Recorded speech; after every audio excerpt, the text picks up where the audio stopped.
There are so many states that have opened the floodgates for things like marijuana and even alcohol to kind of come into the lives of students. And now, with some new reports, we're finding that these open doors are creating and exacerbating the mental health crisis that many teens are battling every day. So, what's a parent to do? It can be a dark place, especially when politicians and influencers are telling us and our kids that it's really not that big of a deal, that these things aren't gateway issues. Well, today on the Celebrate Kids podcast, in this daily segment, Facing the Dark, Dr. Kathy's going to give us some insight on how we can have helpful and meaningful conversations in a world and in a culture that just seems to overlook kids and what the reality is for them, especially with mental health and the things that exacerbate poor mental health. So let's turn now to Dr. Kathy Cook. Don't be afraid of the dark. Be careful with stars. Not every light is gonna guide you, baby. Not every light is gonna guide you. So, Dr. Kathy, high schoolers who report using alcohol, marijuana, and nicotine are at a higher risk for mental health disorders. That's what some researchers are finding after they surveyed more than 15,000 students in Massachusetts. They found that those who reported having had an increased prevalence of depression, anxiety, ADHD symptoms, and thoughts of suicide had used substances like alcohol, marijuana, or nicotine. The increase in symptoms were true even among younger people. So, Dr. Kathy, this story assumes that there is a link between drugs and mental health. Now, you're giving a presentation for the Colson Center and the Association of Christian Schools International, ACSI, at a retreat called Rooted. You're talking about mental health at that retreat. What are the cornerstones of mental health that we need to know? And how does drug use inhibit the foundation for those cornerstones to be achieved? So it strikes me as the chicken and the egg, right? Did young people use nicotine, tobacco, marijuana, and alcohol, and therefore develop mental health, a lack of stability in their mental health because of relationships or what they were doing at their time? Did they, were they, addicted to alcohol and marijuana, therefore didn't study, their grades go down, they're defeated at school, they don't like school, now they don't like themselves. So does that happen? Or are they lacking healthy mental health, healthy respect for themselves and the way the world works, and therefore are drawn to things like marijuana? Do they smoke to be cool? So chicken and the egg, what happens first? I don't know. What I think are some interesting, what struck me are just three things. How do we figure out who has healthy mental health? Who has an accurate view of who has an accurate view of who they are and are satisfied with who they are? So it's an accurate view of who they are and they're satisfied with it. Not desperate to change, not desperate to become somebody they'll never be. Who is at peace internally and externally?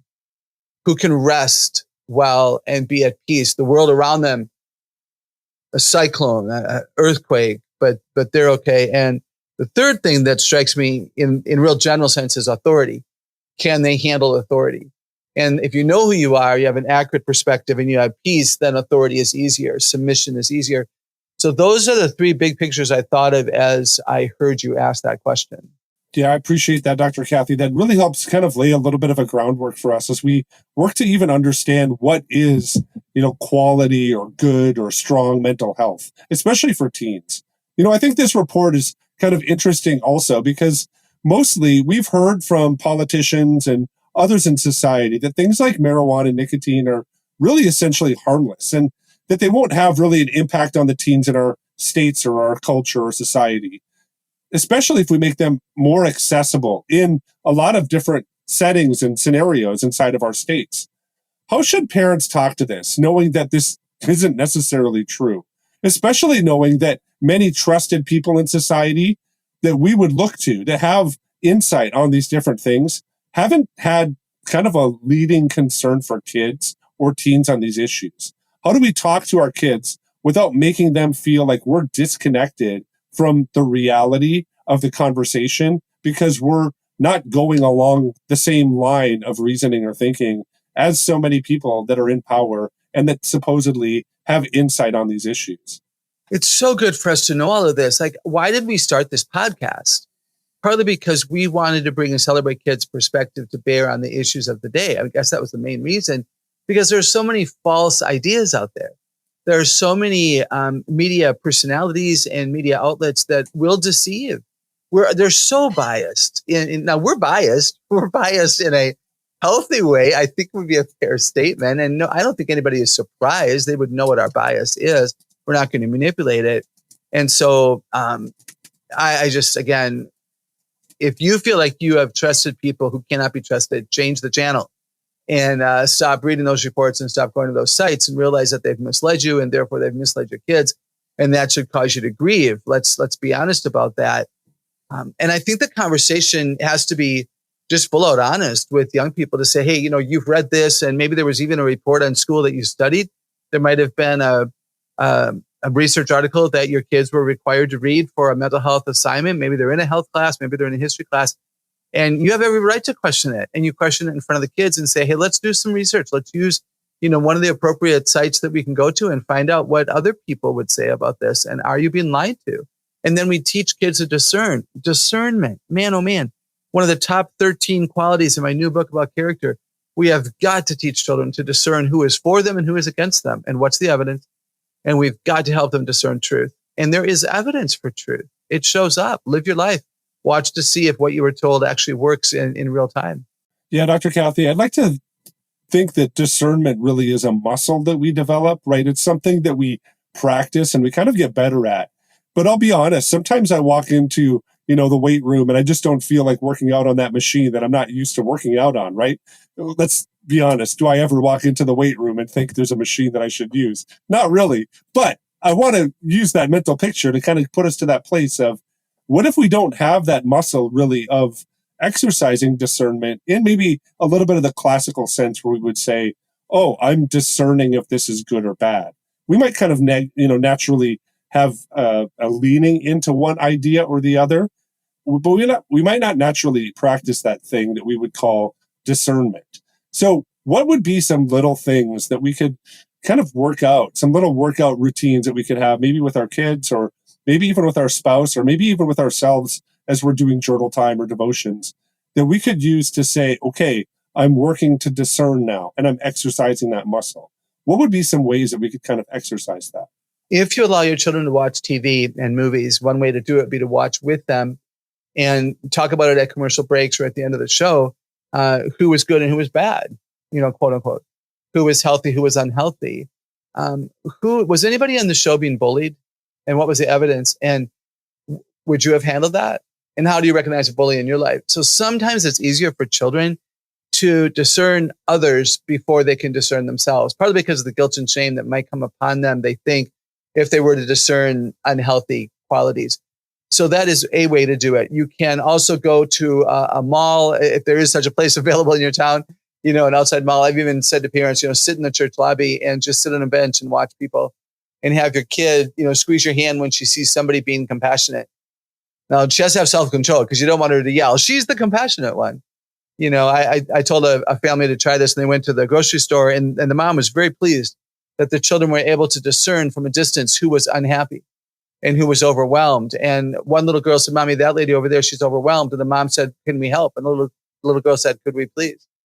And went over and just was present. And I don't even remember now if there was something she was trying to reach or she just seemed, I remember she was looking at her list. She had not been in the store often enough to know where an item was. And this young girl was able to escort that woman to the right aisle. It was huge.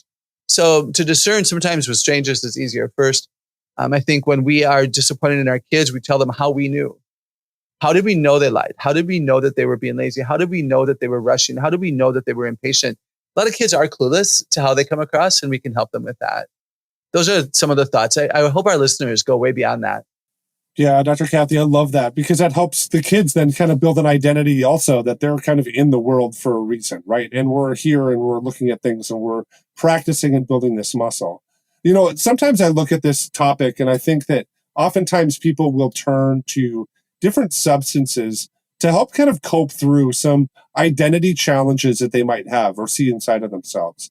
So what would be some dynamics of then that identity that we're talking about that parents should focus on for those kids that might have kind of a natural tendency to use substances to cover up for maybe a failure in character or a failure in what they think is kind of their identity? How can parents who see that in their kids right now engage it and build better, character qualities or traits for identity for their kids so they don't have to turn to these things. Right. I think it's essential that children are confident and not arrogant.